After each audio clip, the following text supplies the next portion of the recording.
Hey everyone, this is Kerry with Project Nerd.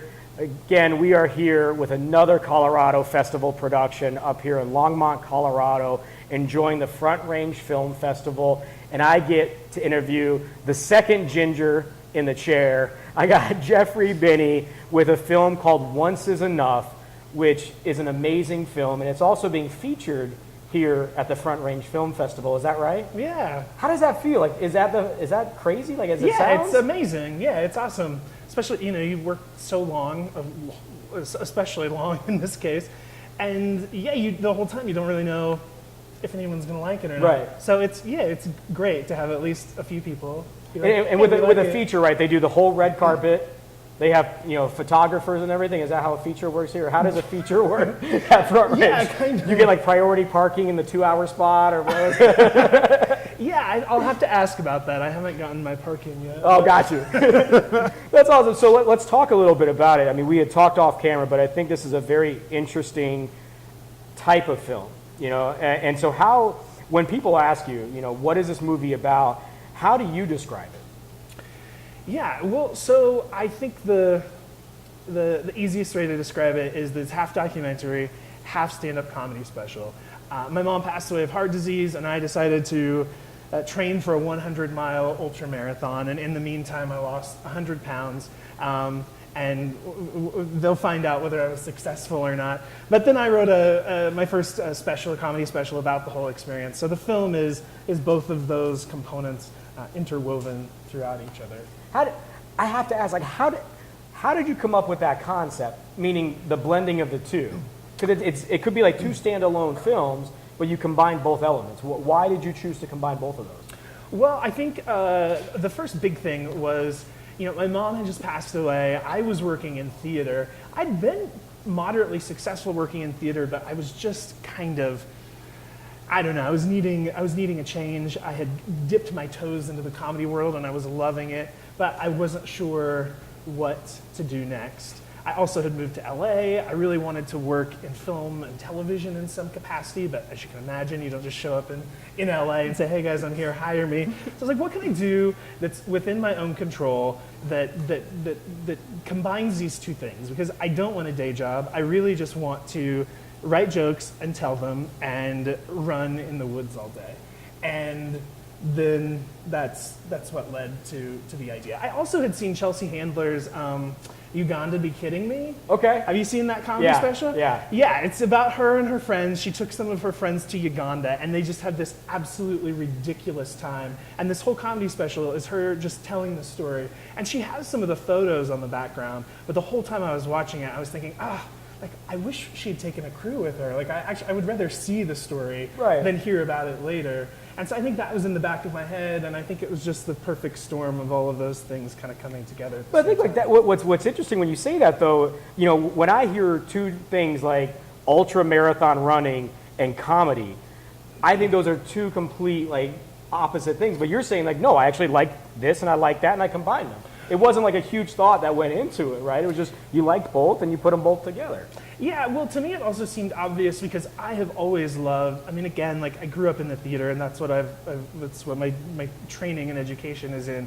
And I've always loved the juxtaposition of comedy and drama. I think there's no better moment in any sort of media than when a storyteller can push you to the point of having tears rolling down your cheeks and then immediately slap you across the face with a truly heartfelt, hilarious moment that immediately... there's nothing better than laughing with tears running down your cheeks. Yeah. That's what I say. Well, I think it's good because the character development, right? It's overly sad or depressing films. It's one note. When you can combine those two, it really gives a full perspective on a character or on a development of a character, right? As people, we get invested. You're like, oh, he's a horrible person. Oh, but he's funny.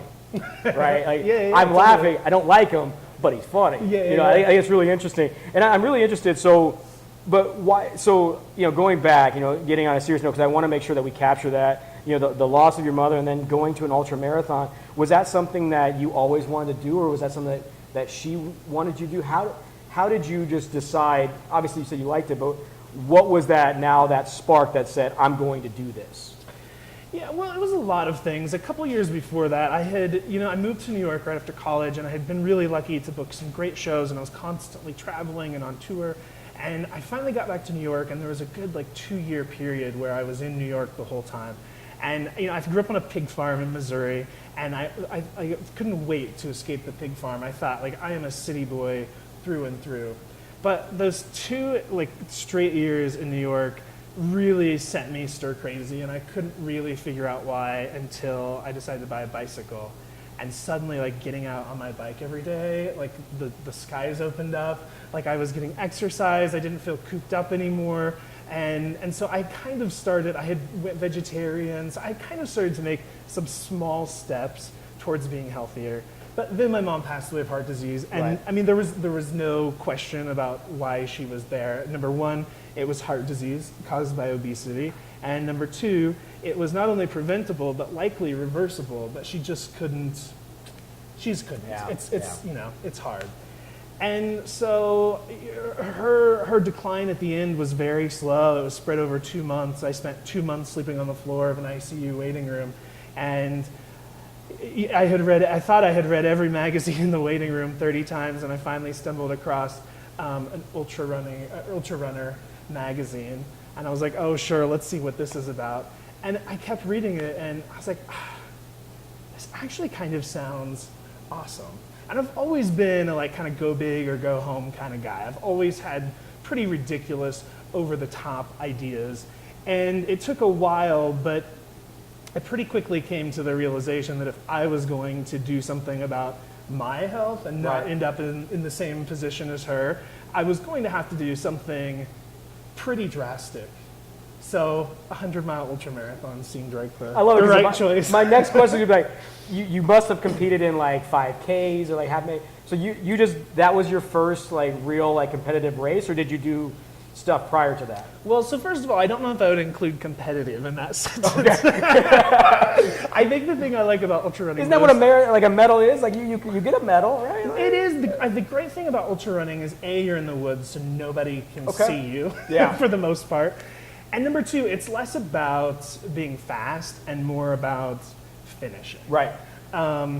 So that was appealing to me. Also, I really, as much as I adore trail running, ultra running, I absolutely despise running on roads in town, or even worse, a treadmill. Oh my God. I just can't, it's not exciting enough. Yeah. And being on the trail with constant terrain changes is just totally pushed the right. Does that take you buttons back for to me. kind of, you mentioned your Missouri roots? Does that kind of take you back to almost that, that era or that time? Yeah, I never considered myself outdoorsy because I wasn't really into sports, and I wasn't into farming, I wasn't into hunting, and those are the things you do outside Right. in Missouri. You hunt, or you farm, or you do cross country on a track. And turns out, I had played outside my whole childhood, and so while I wasn't doing any of those things properly, I secretly, desperately missed being outside, and it took me 2 years of constantly being in New York to figure it out. To figure it out? Yeah. So is it too much to give away? In the film, can you say if you finished or not? Oh, yeah. I don't know if that's it's one of those cliffhangers, did he finish the... Yeah, it is giving away too much, but I will tell you that it didn't go as planned. I like that. It didn't go as planned. Now you're doing really well at this. You're like, oh, you have to watch this. It's not my first rodeo. I love it. Let's transition there, because I think it's awesome. I'm fascinated by the idea of ultra running and what you're saying. One of the biggest things that I think kind of got eyes on it was the Barkley Marathon. Yeah. Right? Yeah. So I lived in Tennessee, and I never knew this race existed, but I love the way, you probably know, and if our audience hasn't seen it, please go watch it. It's worth it, and some of this will make more sense, but it's the way the organizer kind of did. It's like you're saying, finish. Yeah. Just finish. I don't, this or that, but I think it's a really interesting thing. But now bringing in that comedic element, right? So you're saying, is the movie kind of set up to where the first half is really about the ultra marathon, and then you go into your comedy special, or are you kind of splicing some of the information in as the movie kind of goes along? Yeah, it's a pretty even mix. The comedy's kind of spread throughout, and as a as a writer, it was a really fun process to move through this whole project, because it started with the documentary footage. I hadn't written a single joke until we started filming the documentary footage, and that you're totally out of control over. I mean, you can't write documentary. It is what it is. You get what you get. And so then after we were done filming, I started writing the show. And it was really fun to write with a purpose. I mean, obviously I had a topic chosen, but I also had to write to complement the story. I had to write to fill in the gaps that we didn't catch during the documentary. And Right. so, that's a long answer to your very brief question. Yeah. No, believe me, like I'm a long talker. This is hard Okay. for me because I have to ask and not like want to jump in. Oh, no, but jump I in. think it's really interesting because we've been at the film festival. We've seen a lot of different content, right? And I think what's important and what I like about what you're saying is I've never heard of these two elements together. Like you said, like, you probably have seen like movies that go into a stand-up kind of thing, but to go from an ultra marathon in a very specific purpose, right, and then go into this comedic thing. But I want to go back to what you said. So you didn't write any of the jokes or the comedy till after you had done the ultra marathon, or had you already had content that you were kind of like going and trying out? Well, I'm trying to think to make sure that I don't tell lies. There's some fat jokes in the beginning that I had written before. Yeah, so Yeah. maybe like 5%. Okay. But the majority of it, it was dependent on what happened. Yeah. I mean, I couldn't really write something that hadn't I love it. happened yet. The whole like underlining thing of this interview is gonna be like, now you have to, like, all of this stuff is all unknown. Like, you're not giving anything away. Yeah, no. You're not giving anything. I'm No. really trying hard, and it's not working. Sorry. I'm going to I'm get them. making I'm your going to job catch you at harder some than it point. needs to No, be. but I think it's very interesting, and like we go back to, right, to be featured at the 7th annual Front Range Film Festival. Now I think it makes a lot more sense. I mean, I think not only are you passionate about the content, you put a lot of passion into it, but I think people are going to get a lot out of this. Well, Is that what your goal was when you put this out? Was to, well, let me ask it this way. When you made this, were you making it for an audience, or were you making it for yourself?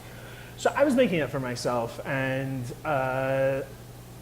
if anyone's listening or watching who's a filmmaker, they'll know what I'm talking about. Before I even started, all of my filmmaker friends, they're like, whatever you do, just finish it. Just finish it. I was like, well, of course. Like, why wouldn't I finish it? That's the most stupid advice. Of course, I'm going to finish it. And now I get exactly what they were saying. Filmmaking is so ridiculously hard, especially on a non-budget. And if I wasn't emotionally invested in this story, if it wasn't about my mom, if I hadn't felt like I would have been failing her in some way to quit, I would have quit. I can think of a good 5 pretty devastating roadblocks that we came upon where any reasonable person would have been like, all right, that's it. But Right. I couldn't because Yeah. I think because of the circumstances. See, you heard it from him. He finished. Gotcha. No, I'm just messing with you. I finished the film. I finished the film. All right. Try it one more time. Nice try. I think the biggest thing, and I'm excited to watch it. I think it's going to be an interesting experience. But I want to make sure that you talked a little bit about finishing it for yourself, but now you obviously have an audience, right? People are going to watch this. What are you wanting the audience to take away from it? Are you really kind of heavy on the documentary and the story and that struggle or the battle, or you really want to kind of give them that comedic element and kind of have them walk away laughing and actually having a good experience? What are you trying to get out of that? I think a little of both. I mean, I think, of course, we didn't know how it was going to end up until we were editing. And, editing was a whole other exciting creative beast at the end, because we got to, splice these scenes together to build as much tension as possible. And then we got to find, what's the best way to just release all this tension that we've built. So structurally, that was a really exciting, the editing process was a really exciting part of it. What was the question? I've already distracted myself. I got that's a true filmmaker. That you're like, oh no, the editing was so much fun. I've never heard that before. Because I wasn't actually doing it. I was giving notes to somebody else. So Yeah. that's a lot more fun than sitting in a basement So for you're days. directing the editor. That's what. Yeah, Okay, yeah, gotcha. yeah. No, I think the big thing, and because the content is so important, what I want to make sure is that you get to tell the audience what you kind of envision them getting from your story, right? What are you trying to have them walk away and be like, I'm going to do an ultra marathon, or I'm going to do stand-up comedy. Like, what are you wanting the audience to kind of take away from watching your film? Or is there? Or is it just like whatever they get? I think the problem is I think there's a few things. I mean, I think the biggest thing is that is to inspire people to undertake whatever colossal change they think is unachievable. If there's one thing. Yeah. There's other smaller things, but I think that's the big one. That's awesome. You heard it right from him. I don't know what more we can tell you. I beg our audience, please go and support this film. With that, how can they watch it? Is there an opportunity for them to view it yet, or is it still on its way? Not yet. It's not even actually completely done yet. We're still color grading. But this summer we have a tentative release date. Awesome. Is there a website or any information that people can look at? onceisenoughfilm.com or my website jjb.life. jjb.life? Yeah. Perfect. And I'm going to say, I apologize if I get it wrong, Jeffrey Binney with Once Is Enough. The title says it. I mean, Once Is Enough. Great title, by the way. It has a double meaning, but you'll have to watch to find out. I'm going to watch. I get the fortune of watching it later today, and I'll do my own little write-up on it. No, I was messing with you guys. No, please go out, support this guy, support local filmmakers, and obviously, as you can tell, it's a great message right from the man himself. Again, from our side here at Project Nerd, like and subscribe, do all of that stuff down here, and definitely go check out Once Is Enough. There's no reason not to. All right, until next time from Front Range Film Festival, I'm Kerry with Project Nerd.